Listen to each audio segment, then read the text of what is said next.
I don't think there's any evidence in the final episode to prove that there's any fatherhood left in him when he's just the monster under Victor's control, especially the moment when he's fighting Vi and Jinx. Like, that's obviously supposed to be symbolic of the family fighting.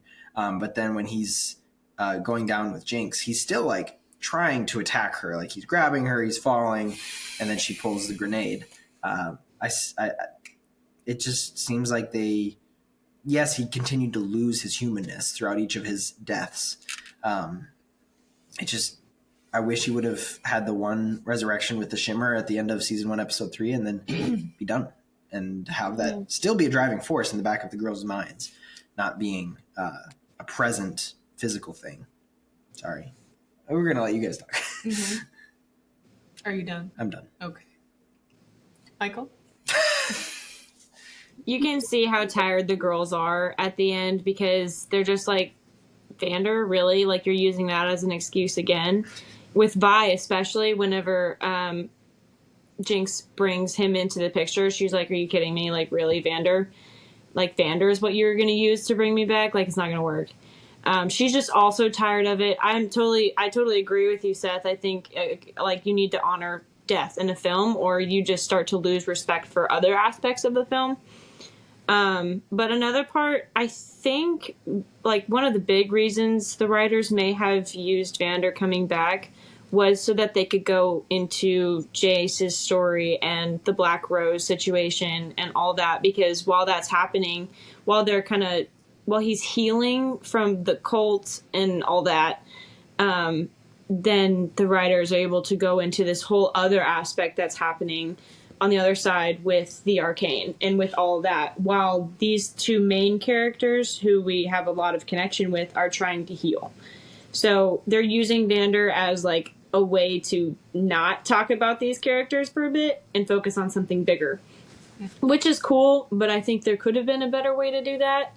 I don't really like Vander coming back, but it was effective. They used it well. So one thing I like that I kind of am going to build off of that.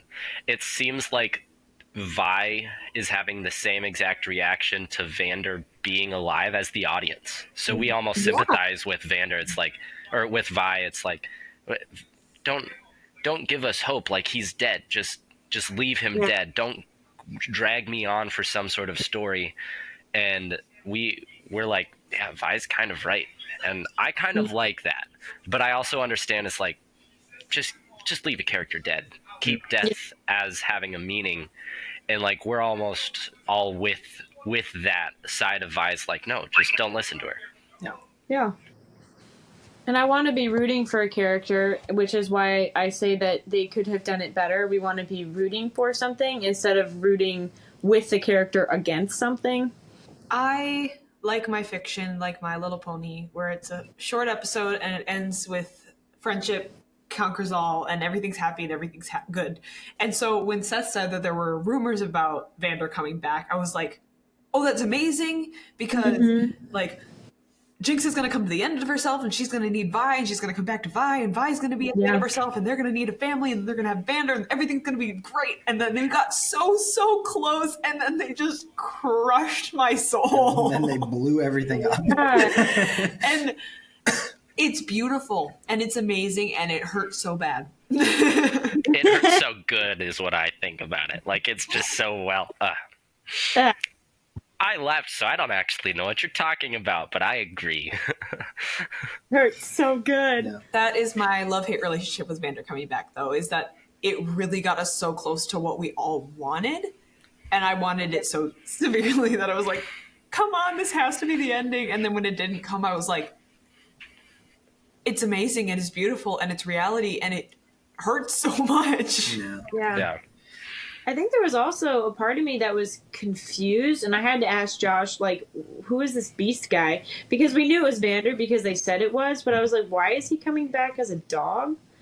Yeah. And that whole part with the guy who was working the magic and the chemicals and everything, that totally slipped my mind, and I was just like, how is he a werewolf? Yeah, kind of same. Yeah. It was there's a lot of intricacies, and with a show that is very much so show don't tell. Like there's barely any exposition, and they've mastered show don't tell. But in doing that, it's very, very easy to miss stuff. And I wish they gave a little bit of grace in the storytelling of trying to give a few details. I was finding myself annoyed, not with Michael asking these questions, but like, I kind of just gave up.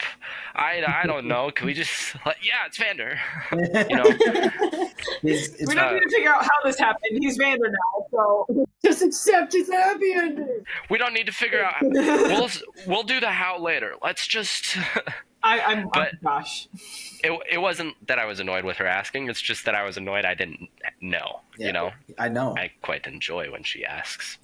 I'll be honest. He's Warwick. I remember the name. Warwick from the games. It's always been insinuated that in League of Legends he is Ryan Jinx's dad. Makes sense. It was brought to fruition in Arcane. And I believe they left those things out because they want you to play League of Legends.